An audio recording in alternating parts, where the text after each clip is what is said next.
యేసును పట్టుకున్నవాడు ప్రధాన యాజకుడైన కయప యొద్దకు తీసుకొని వచ్చింది. బాగా వినాలి, కయప అన్న వీళ్ళిద్దరూ సిరియా గవర్నర్తో రికమెండేషన్ చేయించుకుని వారు పోస్టింగ్లు వేయించుకున్నారు.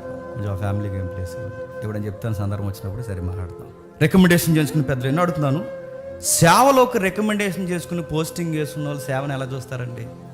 కమర్షియల్గానే చూస్తారు, లబ్ధి కోసం చూస్తారు. అందుకే చూడండి, వీళ్ళిద్దరు ఎంత నెటోరియస్ యాటిట్యూడ్ కలిగిన వాళ్ళు అంటే, వీళ్ళిద్దరూ టెంపుల్ని రెంట్కి ఇస్తారు. మీకు తెలుసు కదా, సొలొమోను మందిరాన్ని రెంట్కి ఇస్తారు. మీరు చూసారు లేదు? సొలొమోను మందిరాన్ని రెంట్కి ఇచ్చినప్పుడు యేసుప్రభు ఫీల్ అయ్యాడు, అరే నా తండ్రి ఆలయాన్ని చెప్పండి వ్యాపారట్టిల్లుగా ఎలా చేస్తారా, ఎందుకు వ్యాపారట్టిల్లుగా చేసేయాలని థాట్స్ వాళ్ళకి ఎలా వచ్చాయి? వాళ్ళ వ్యాపారంతోనే పోస్టింగ్లు వేయించుకున్నారు. అలాంటి భయంకరులు ముదిరిపోయారు. సీనియర్ అతను, ఆ సీనియర్ ముంగిటికి తీసుకెళ్లారు. ఆ ఇంట్లో చాలా మంది కూర్చున్నారట, పెద్దలందరూ. దీన్ని ఏమంటారంటే మోతుబరు సభ అంటారనమాట. ఆ ఇంట్లో పెద్ద మీటింగ్ పెట్టారు. ఆ మీటింగ్ పెట్టిన అంటే మీరు ఊహించుకుంటే తమ్ముడు ఇమేజ్లు చూపిస్తూ ఉంటాడు. ఆ సభ మధ్యలో నిలబెట్టారట. అంటే ఈ పెద్దోళ్ళు మోతుబరులు నిలువుటంగిలు వేసుకుని పొడవైన గడ్డాలు వేసుకుని అలా కూర్చుని వాళ్ళు నిలబడినప్పుడు యేసుప్రభు వారిని ఆ మధ్యలో నిలబెట్టారట. ఆ యేసుప్రభు వారిని కయప ఇంట్లో మీటింగ్ పెట్టినప్పుడు మధ్యలో నిలబెట్టి ఏం చేద్దాం అన్నారట.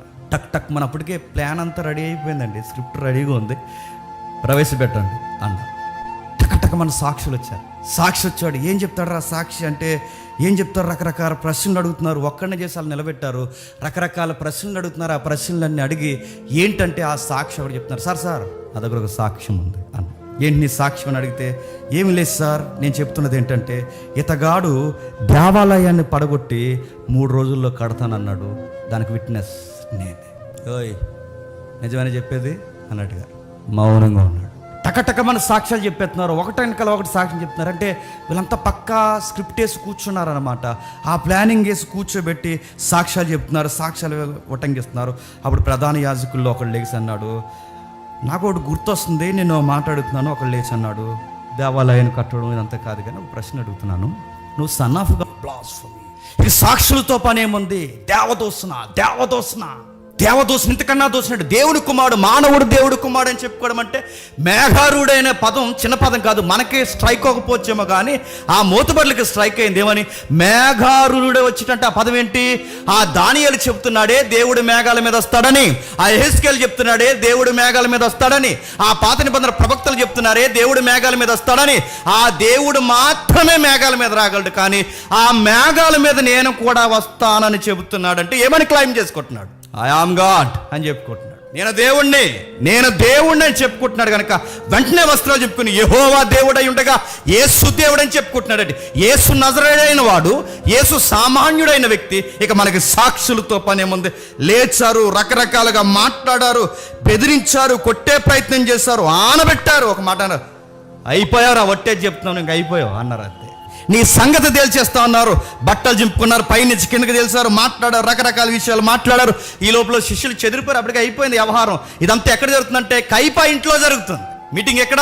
కయప ఇంట్లో. అంటే ఇది ఇంటర్నల్ మీటింగ్ అనమాట. ఈ మీటింగ్ ఎందుకంటే ఇప్పుడు ఇక్కడ ఏంటన్నది ప్రిపేర్ అవ్వకుండా గవర్నమెంట్ దగ్గర తీసుకెళ్లారనుకోండి, గవర్నమెంట్ ఏమంటది? చీ అంటది. అందుకే గవర్నమెంట్ దగ్గరికి వెళ్ళడానికి ముందే ఇక్కడ స్మాల్ జడ్జిమెంట్లు లేచిపోవాలన్నమాట. అందుకే కింద ఏం చేశారంటే మొత్తం మీటింగ్ పెట్టుకుని చంపేశారు. దేవుని కుమారుడు అని చెప్పుకుంటున్నారు అన్నారు. ఇప్పుడు వెళ్ళి ఆ పిలాతు ముందు నిలబడినప్పుడు, అయ్యా ఆయన దేవుడు కుమారుడు అని చెప్పుకుంటున్నాడంటే అయితే అంటాడు. ఎందుకంటే వాళ్ళకి అది పెద్ద సీరియస్ పాయింట్ కాదు. వాళ్ళకి ప్రభుత్వం సీరియస్గా తీసుకోవాలంటే 2 విషయాల్లో సీరియస్గా తీసుకుంటుంది.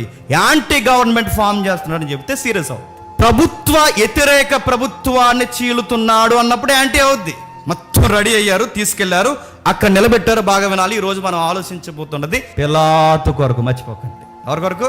పిలాతు కొరకు. మళ్ళీ అడుగుతున్నాను, ఈ పిలాతు దగ్గర తీసుకెళ్ళి ఏం జరుగుతుంది? 27వ అధ్యాయం, ఇదంతా ఒకటే టెక్స్ట్, జాతికి చదవండి. 27వ అధ్యాయం మొదటి వచనం. 27వ అధ్యాయం మొదటి వచనం.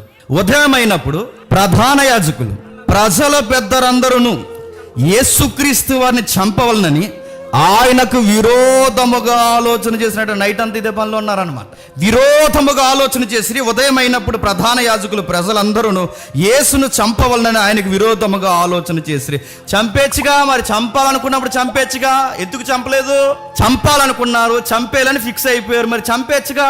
ఎందుకు చంపలేదంటే, చంపారంటే ప్రభుత్వం వచ్చి అని చంపేద్ది, అందుకు చంపలేరు. చంపే రైట్స్ వీళ్ళకి లేవు. ఎవరికి లేవు? ఈ కింద యూదులు ఎవరైతే ఉన్నారో, యూదులను పైన పరిపాలిస్తున్నది ఎవరు? రోమన్స్ సెంట్రల్ గవర్నమెంట్ నుంచి వాళ్ళు పనిచేస్తున్నారు కనుక, రోమీలు పనిచేస్తున్నారు కనుక రోమీలు మాత్రమే ఒక వ్యక్తి ప్రాణాలు తీయగలరు తప్ప యూదులలో కానీ సామాన్యులకు కానీ ఎవరికి ప్రాణం తీసే రైట్ లేదు కనుక వీళ్ళు మీటింగ్ పెట్టుకుని ఆ మీటింగ్ని కేసు కట్టడానికి ఎక్కడ తీసుకెళ్లారు చెప్పండి? ప్రభుత్వం దగ్గర తీసుకెళ్లారు, ప్రభుత్వం మీద నిలబెట్టారు. అక్కడ జరుగుతుంది 2వ వచనం, ఆయనను బంధించి తీసుకొని పోయి అధిపతి అయిన పిలాతునకు అప్పగించాను.